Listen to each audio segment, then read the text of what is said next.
యోహాను సువార్త 21వ అధ్యాయము మొదటి వచనం. అటు తర్వాత యేసు తిబెరియా సముద్ర తీరమున శిష్యులకు మరలా తన్ను ప్రత్యక్షపరచుకొనెను.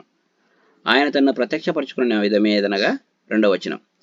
సీమోను పేతురును, దిదుమ అనబడిన తోమాయు, గలిలయలోని కానాను ఊరివాడగు నతనయేలును, జెబెదయి కుమారులను ఆయన శిష్యులలో మరి ఇద్దరును కూడి ఉండిరి. 3వ వచనం. సీమోను పేతురు, నేను చేపలు పట్టబోదునని వారితో అనగా, వారు మేమును నీతో కూడా వచ్చేదమనిరి. వారు వెళ్ళి దోణి ఎక్కిరి, కానీ ఆ రాత్రి ఏమీ పట్టలేదు. 4వ వచనం. సూర్యోదయం అయిచుండగా యేసు ధరణి నిలిచెను. అయితే ఆయన యేసు అనే శిష్యులు గుర్తుపట్టలేదు. 5వ వచనం. యేసు, పిల్లలారా, భోజనమునకు మీ యొద్ద ఏమైనా ఉన్నదా అని వారిని అడగగా 6వ వచనం. లేదని వారు ఆయనతో చెప్పిరి. అప్పుడు ఆయన, దోణి కుడి ప్రక్కను వలవేయుడి, మీకు దొరుకునని చెప్పాను గనుక వారు అలాగూ చేయగా చేపలు విస్తారముగా పడినందున వల లాగలేకపోయిరి. 7వ వచనం. కాబట్టి యేసు ప్రేమించిన శిష్యుడు, ఆయన ప్రభు సుమి అని పేతురుతో చెప్పాను. ఆయన ప్రభు అని సీమోను పేతురు విని వస్త్రహీనుడై ఉన్నందున పైబట్ట వేసి సముద్రంలో దుమికెను. 8వ వచనం. దరి ఇంచుమించు 200 మూరల దూరం ఉన్నందున తక్కిన శిష్యులు చేపలు గల వల లాగుచూ ఆ చిన్న దోణిలో వచ్చిరి. 9వ వచనం. వారు దిగి దరికి రాగానే అక్కడ నిప్పులను, వాటి మీద ఉంచబడిన చేపలను, రొట్టెయు కనబడెను. 10వ వచనం. యేసు, మీరిప్పుడు పట్టిన చేపలలో కొన్ని తీసుకుని రండని వారితో చెప్పగా 11వ వచనం. సీమోను పేతురు దోణి ఎక్కి వలను దరికి లాగాను. అది 153 గొప్ప చేపలతో నిండి ఉండెను. 12వ వచనం. చేపలు అంత విస్తారముగా పడినను వల పిగలలేదు. యేసు, రండి భోజనము చేయడని వారితో అనెను.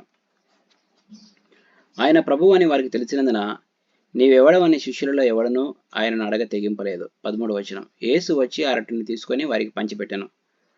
అలాగే చేపలను కూడా పంచిపెట్టెను. 14వ వచనం.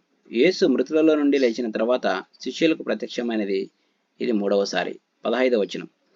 వారు భోజనం చేసిన తర్వాత యేసు సీమోను పేతురును చూసి, యోహాను కుమారుడవైన సీమోను, వీరికంటే నీవు నన్ను ఎక్కువగా ప్రేమించుచున్నావా అని అడగగా అతడు, అవును ప్రభువా, నేను నిన్ను ప్రేమించుచున్నానని నీవే ఎరుగుదువని ఆయనతో చెప్పాను.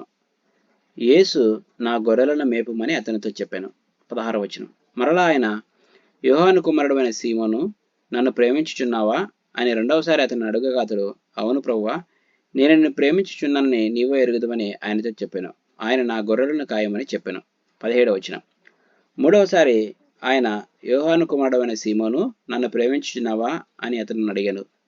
నన్ను ప్రేమించుచున్నావా అని 3వసారి తనను అడిగినందుకు పేతురు వ్యసనపడి, ప్రభువా, నీవు సమస్తమును ఎరిగిన వాడవు, నిన్ను ప్రేమించుచున్నానని నీవే ఎరుగుదువని ఆయనతో చెప్పాను. 18వ వచనం. యేసు, నా గొర్రెలను మేపుము. నీవు యవ్వనుడవై ఉండినప్పుడు నీ అంతటా నీవే నడుము కట్టుకొని నీకు ఇష్టమైన చోటికి వెళ్ళుచుంటివి. నీవు ముసలివాడివై ఉన్నప్పుడు నీ చేతులు నీవు చాచుదువు. వేరొకడు నీ నడుము కట్టి నీకు ఇష్టము కాని చోటికి నిన్ను మోసుకొని పోవునని నీతో నిశ్చయముగా చెప్పుచున్నానని అతనితో చెప్పాను. 19వ వచనం.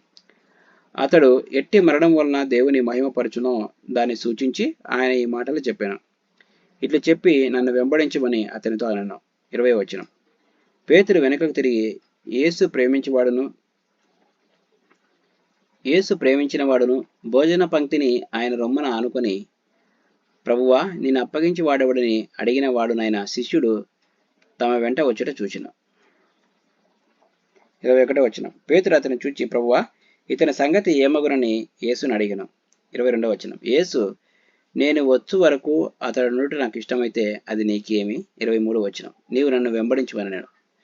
కాబట్టి ఆ శిష్యుడు చావడను మాట సహోదరులలో ప్రచురమాయను. అయితే చావడని యేసు అతనితో చెప్పలేదు గాని, నేను వచ్చు వరకు అతడుండుట నాకు ఇష్టమైతే అది నీకేమని చెప్పాను. 24వ వచనం.